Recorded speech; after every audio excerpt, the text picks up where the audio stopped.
وتعالوا بقى نغرف كده الرز معانا، رز البخاري اللي بالفراخ والزبيب والجزر. بصوا بقى شكله تحفه، جربوه ان شاء الله هيعجبكم جدا.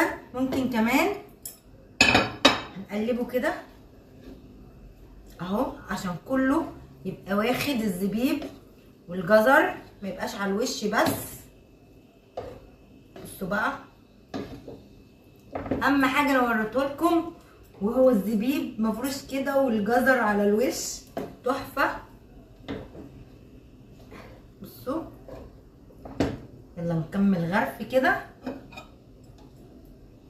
حاجه كده يعني ايه، الطعم خيال.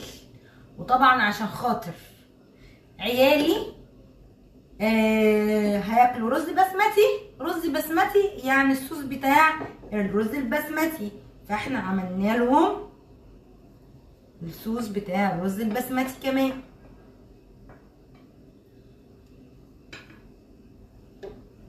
تعالوا نعمل كده مع بعض. استنى اجيب معلقه ونجيب الصوص كمان. هطلعه من التلاجة عشان هو حطاه في التلاجة. رز بسمتي يعني دقوس على طول. بصوا بقى، يا سلام بجد، الموضوع روعة حكاية. بسم الله.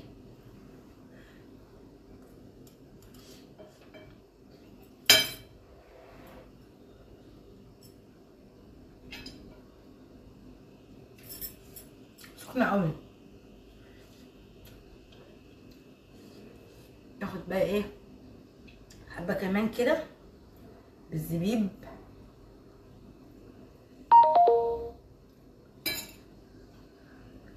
طعم الزبيبة كده وانتي بتاكليها حاجة مسكرة بتندغي فيها.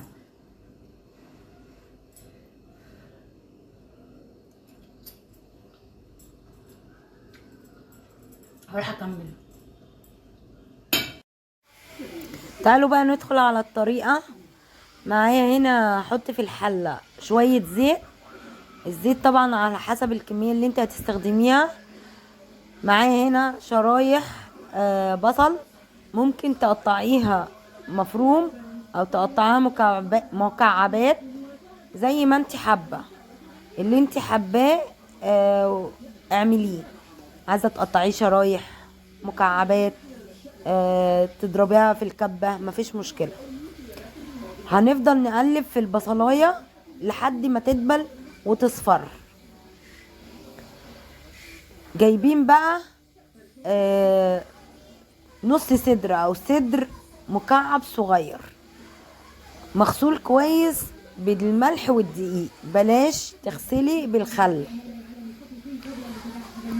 بعد ما دخلت البصلايه ان هي اتصفرت كده وفي اللون الجلد، رحت نازله بالجزر المقطع صغير برضو، قطع صغيره. عايز تفرميه في الكبه فرميه، عايز تبشريه ابشريه. بعد كده بقى تنزلي بالتوابل بتاعتك. التوابل بتاعتك بابريكا، كمون، فلفل اسود. انا بحب الفلفل الاسود كتير، حطيت فلفل اسود كتير. كركم او كاري، مرقة دجاج. تمام.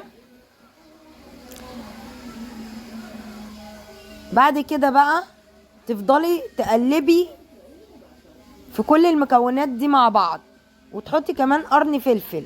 قرن فلفل هيدي طعم كده للاكل ويخليه شويه سبايسي. اللي عنده اطفال بلاش السبايسي. بصوا بقى، انا بوريكم يعني خلاص كده الفراخ بتاعتي بدأت في التسوية يعني. بعد كده اجيب معلقة صلصة كبيرة هنا، عشان كانت اخر الصلصة رحت جايبة المعلقة دي ورحت واخدة الكمية اللي في البطرمان كله. وهتفضلي تقلبي تكوني بقى عصرة شفشق او نص شفشق حسب الكمية طماطم،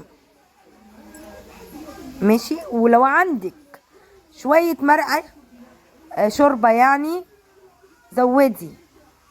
المهم خدت بقى جبت شوية مية في البطرمان، سقسقته كده عشان ينزل كل اللي بقيت الصلصة اللي فيه، وزودت المية بتاعتي على قد كمية الرز اللي انا هستخدمه.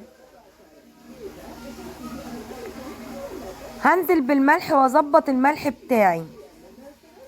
طبعا رز البخاري دوت كان اساسا السجق، فاحنا المرة دي عاملينه بايه؟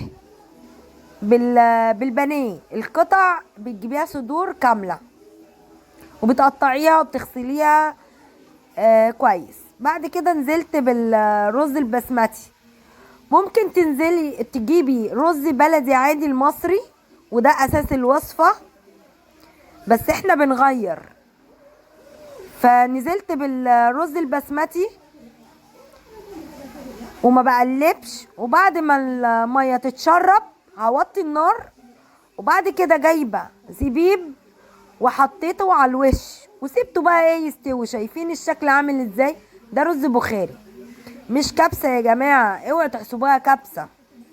بعد كده بقى مادام في رز بسمتي، ولادي بيحبوا صوص الدقوس. صوص الدقوس عبارة عن طماطم انا بشرتها في المبشرة، حطيت شطة، حطيت ليمون، حطيت خل، حطيت كمون